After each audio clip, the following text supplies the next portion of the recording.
Get out of the box quickly. Do what we did last time. Take a shot. What time is it? Game time! Move!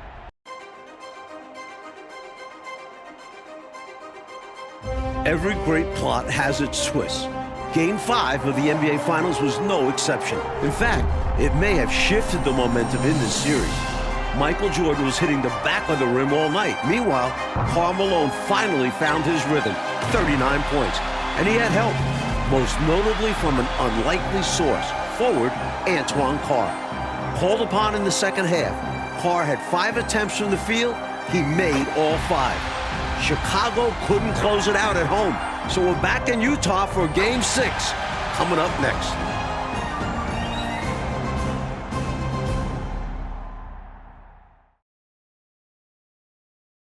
Dusk here in Salt Lake City, Utah, as we get ready for tonight's big game.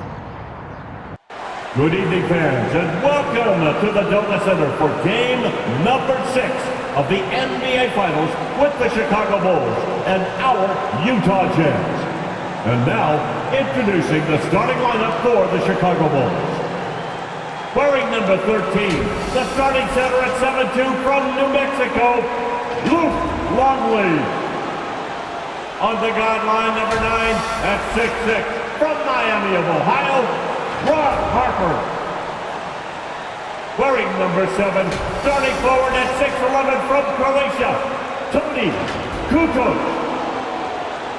Wearing number 33, starting forward at 6'7", from Central Arkansas, Scottie Pippen. And at guard, number 23 at 6'6", from North Carolina, Michael Jordan. The Bulls are coached by Phil Jackson.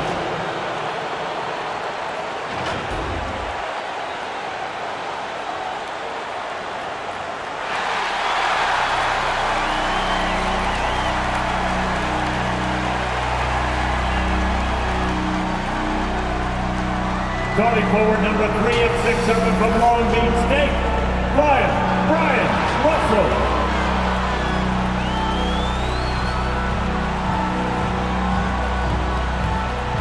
The starting center, number 31 at 6'9", from Stanford, Adam Keefe.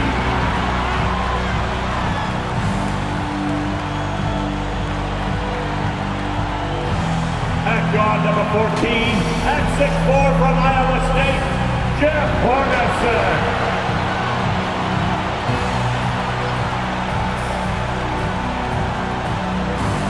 On the guard line, number 12 at 6'1", from Gonzaga, John Stockton.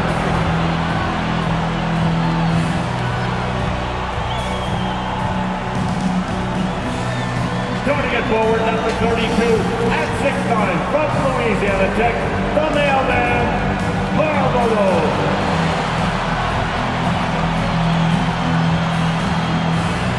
The Jazz are coached by Jerry Sloan. Fans, let's hear it for your Utah Jazz.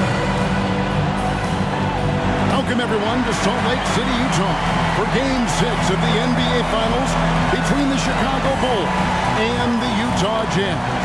Alongside Clark Kellogg and Mike Fratello and our sideline reporter David Aldridge, I'm Kevin Harlan. Coach, the Jazz need to win 2 in a row, but these rabid fans trying to will them to the finish line. And if they win tonight, Kevin, Game 7 would also be here on their home court. So this crowd could have a decided impact on the final outcome. And in the first 2 games here in Salt Lake City, Clark, Jordan and Pippen, Kukoc also, combining to go 4 for 23 from 3. It's unheard of. It really is, Kevin, and the Jazz with a bit more size and strength inside, it sure would help Chicago if they could space the floor a little better tonight and knock down some of those perimeter shots. On the floor for the Chicago Bulls, Luke Longley is at the 5. The forwards, Scottie Pippen and Toni Kukoc. And at the guard positions, Ron Harper and the great Michael Jordan. And so for the Utah Jazz, it's Adam Keefe and Karl Malone inside. Brian Russell at the 3 and also tasked with defending Michael Jordan. And the skilled backcourt of Jeff Hornacek and John Stockton. When you look at how the Bulls have played on the road this postseason, they're only 4-4, and most of those losses have come against their toughest opponents, Utah and Indiana. Clark, of course, it took Chicago 7 games to get past Indiana, and as a former Pacer, I know how proud you are of those players from Indianapolis. No question about it, Kevin, being part of that franchise's history and seeing that Indiana team push the Bulls harder than any team had during this dynasty, impressive. It was. And a big Game 5 for Tony Kukoc. You know, Clark, he made as many shots in just 13 attempts as Jordan and Pippen made collectively in a combined 42. I mean, that's just amazing. Yeah, his efficiency was off the charts, and I don't think the Bulls fed him enough. They got to remedy that tonight, though, Kevin. You're right. Harper's shot's good. Graceful move by Harper inside against the contact, just adjusting himself around the coverage. Outside, Russell. Back to Stockton.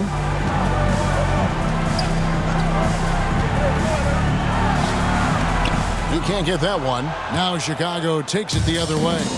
And Mike, coming into this game, Malone said he wanted to attack the paint early. That's right, looking to put pressure on the rim and, if possible, get Rodman and Longley in early foul trouble. Now here's Kukoc. Whoops, they pick off the pass. Russell passes to Malone. And slammed in by Malone. And Karl Malone, the 1997 league MVP, has a full package of offensive firepower. Inside, outside, he gets it done in multiple ways. And first team all defense 2 years running. Give him credit. He's an elite two-way player. And the Bulls, David Aldridge, with some concerning injury. Thanks, guys. Now the big news for the Bulls is the condition of Scottie Pippen, who hurt his back in Game 3. He did take an injection yesterday, did electrical stim, iced it, had ultrasound and a massage, and then he did a lot of stretching. He told me he's a little bit ginger, but nothing can keep him out of a game like this. Back to you. We knew that. David, thank you. Mike, it really has been an injury-plagued series for the Chicago Bulls. Yeah, Ron Harper has the flu, can't hold down any food. Plus, the Bulls have been without a couple other key players. Monumental challenge for them tonight. Huge, you're right. And a big question in this game will be how effective Scottie Pippen can be with this back spasm issue. Well, in Game 5, he was only 2 of 16 from the floor. But he gave them 11 boards, 11 assists, and 3 steals. Can he find a way to impact the game tonight? Like he did in Game 5, you're right. Here's what Utah's going with right now. Foster comes in for Keith, and it's Carr in for Malone. And then for Chicago, Rodman comes in for Luke Longley, and Kerr is subbed in for Harper. Here is Carr. 2 minutes remaining in the first. 2 minutes. Second chance shot. It's hauled in by the Bulls. Hey, Clark, with the injury issues to Pippen and Harper, so much falling on the big shoulders of Michael Jordan. And we know those shoulders are broad and capable, and we're used to thinking of Michael Jordan as superhuman, but he's now in his 30s playing big minutes. Does he have enough to climb another hurdle? We'll see. It's going to be interesting to find out. That off-the-charts vertical, Rodman gets up and throws it down easily. First quarter play and just over 3.5 minutes in. Down low. Kukoc grabs the miss. Boy, that is a rarity. When he takes flight, he usually hammers that thing home.